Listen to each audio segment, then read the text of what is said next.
Hey guys, it's Joshua Adeptive Channel, and in this video we're going to be discussing me deciding to ride my bike to work instead of driving. Now, why am I making this video? Well, a couple reasons. One is I wanted to do a little experiment seeing what it's like riding a bike instead of driving to work. Also, I wanted to do a review on the Velowave Ranger bike I got here.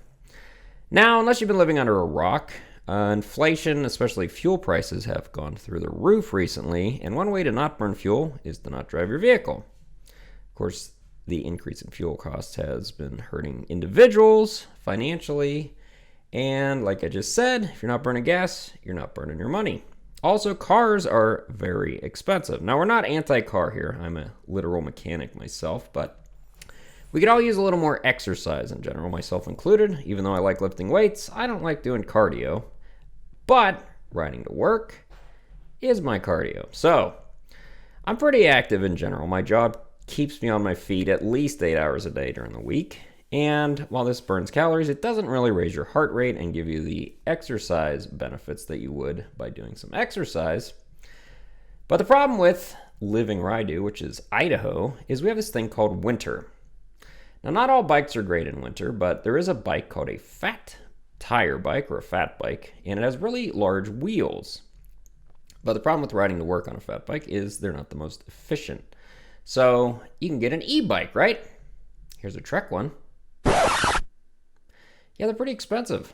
So I started looking for used e-bikes, but couldn't really find anything, and then this happened.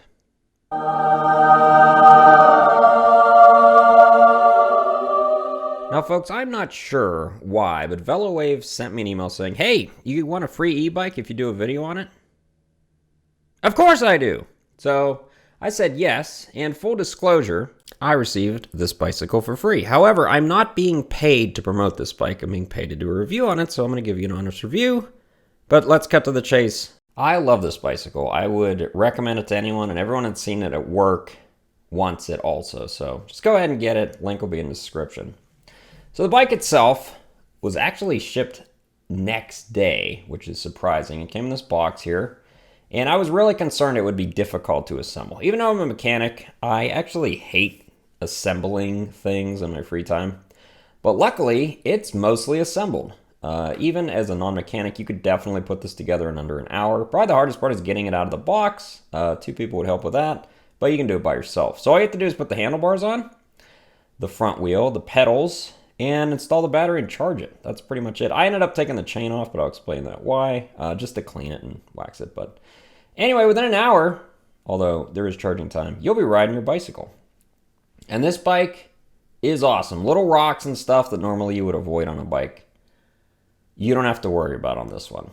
And as an experiment riding this to work, it was awesome. I loved riding to work. Actually, this was filmed over a week ago, and I've been riding my bike ever since, even not part of this video. I haven't driven my car since I got this bicycle.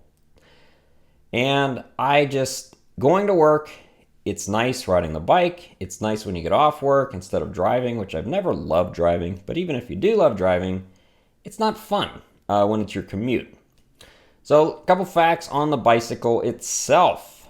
It's an aluminum frame. It's an e-bike, of course, which means it has a battery. It's a hub drive, which means it's driven from the rear wheel. And it's a 7-speed rear derailleur, single-speed front. That's the battery. It's actually tucked into the frame. It is removable and lockable, though. So it doesn't even really look like an e-bike, which is nice.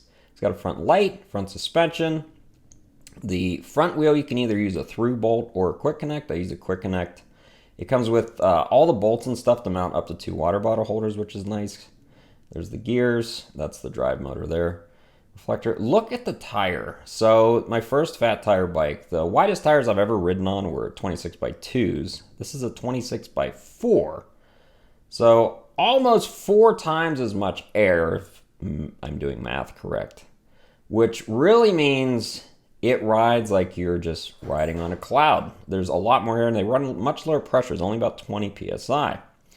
It also has hydraulic disc brakes, which I've never had on a bicycle before. I've ridden motorcycles, they've had hydraulic discs. It's so much smoother than a traditional bike brake system, it's crazy. Also comes with a kickstand, and the kickstand is out of the way of the pedals, which is pretty nice.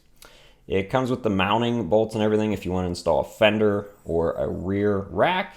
The cabling, everything's mounted out of the way. Comes with steel pedals, which is nice. It has a seat, or actually a saddle, technically is what they're called. And this is your little controller. It's already mounted. You can see battery amount top right, 98% there. 16 miles already ridden. I only charged this once for this whole video. And we'll discuss battery life later. It's got the shifter there. And then that little guy is a throttle, and we'll discuss that later as well. So let's dispel some myths about commuting to work. One is you might think you'll be all sweaty commuting to work. Well, one is I'm not going at the max speed I can. I'm going at not a leisurely pace, but a pace that I'm comfortable with, and you have so much airflow over you that by the time you get to work, you're usually not that sweaty. At least I'm not. I don't sweat that much in general, though. I stayed pretty cool. It's been about 90 degrees here, so not cold, but not super hot. I mean, we're not talking like we're in Phoenix or something here. It's also nice knowing you're not spending money to go back and forth to work. Literally, it's free to ride your bike back and forth to work. Also, the speed at which you're going, and my commute is less than 5 miles, doesn't add that much time to the commute. It takes me about 5 minutes longer to ride my bike than it would just driving. And some of that has to do with traffic control. You're on a bicycle, you're pretty much going to make it through every light every time it turns green instead of waiting for the vehicles where you might get clogged up on a backed up street. Also, it's nice. You notice trees, you notice the grass. In a car, you don't really notice these things. At least I don't. You more just focus on driving and you almost just space out. Whereas on a bike, obviously, you have to be a little bit more involved. Now, I did wish the town I had more consistent bike lanes, but about 90% of the road does have a bike lane. Now, let's talk about the controller here. So, the pedal assist is off currently. This is how you turn it on. I'm not pedaling harder. This is with the pedal assist on. Literally, it's going to climb up to about 14 miles an hour, so we have about a 40% increase in speed just from having it on the lowest setting. There's 5 settings, up to 28 miles per hour. Let me tell you, I am not going to be holding this camera on the highest setting while pedaling. Going 28 on a bicycle is pretty fast. You might not think it's that fast in the car, but try it on a bike, you will change your mind. So it's the morning commute. A little headwind today. And we're at 19 miles now. Still 97% on the battery. Doesn't even make sense. That's what it's showing. Let's, so you can see that. I'm just riding along with the electric off. And, yeah. It's funny when you start riding your bike how you notice the difference in the weather and the wind. You just drive your car. You just get in and drive. You might turn the wipers on. Interesting. So, I enjoy it. It makes the drive to work, it makes you happier when it's time to leave and you have to ride your bike. Assuming you like riding bikes, which I do, so. And this bike's been performing really well, so. Just got a few more miles to go. So we're at 17 miles I've ridden on this bike now, 17 and a half. And it's at 97% charge, which is hard to believe. And this is my normal commute route. It feels more like a motorcycle to me, because I've ridden a lot of motorcycles and bicycles. It just, probably because it's a fat tire bike, I'm not used to such heavy wheels, rims, and tires. It's just so much more mass, but without using the pedal assist, it's much different. Which, I'd say about half the mileage I've had actually with the electronics off. But it's really nice to be able to go through an intersection. Like, let's say I'm just pedaling now, no pedal assist. But if I wanted to, I can go 20 miles an hour by pushing this button. So watch. We're at 20 right now, so I picked up almost double in speed in what, 2 seconds? And these tires are so smooth, there's just so much air cushion on them. So is bike commuting for you? Well, obviously everyone's situation is much different. It is for me. I used to do it actually several years ago when I lived in a different city for several years. I didn't even have a car. We shared a car, my wife and I, and she was pretty much the only one to use it. And just recently I've started picking it up again. Now, of course, everyone's situation is different, as I just mentioned. You might have a 28-mile commute, which would be quite difficult on a bicycle. However, if you were going to do it, I would recommend this bike because it can go 28 miles an hour. It's not always for everyone, though. Maybe it's more dangerous where you live, no bike paths, but it is nice knowing I'm not wasting money driving to work.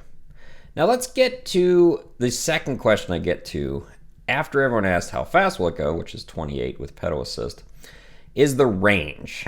Now they list, they being Velomobile, that the range is 25 to 40 miles per charge. I would say that's highly inaccurate.